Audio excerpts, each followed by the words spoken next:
சூழ்நிலை தோல்வியாக இருக்கிறது என்று சொன்னால் அந்த தோல்வியான வார்த்தைகளை நீங்கள் திரும்ப திரும்ப பேச பேச பேச இந்த ஏவாளை போல அது உங்களை கொஞ்சம் கொஞ்சமாக கட்டிவிடும்.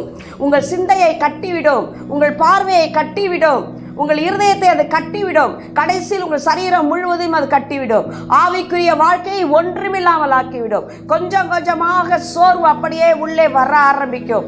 எலியாவுக்கு ஒரு வார்த்தை தான் எசபேல் சொல்லிட்டார், அவ்வளவுதான் சோர்ந்து போனார். போய் சூரசடிக்கையில் உட்கார்ந்து கொண்டு நான் நல்லவன் நல்ல ஆண்டவரே என்னை எடுத்துக்கொள்ளும்னு சொல்லிட்டார். தேவ ஆவியானவரை அவர் பார்க்கிற வரைக்கும், தேவ சமூகத்தில் அவர் நின்று கொண்டிருந்த வரைக்கும் பலத்த காரியத்தை செய்தார்.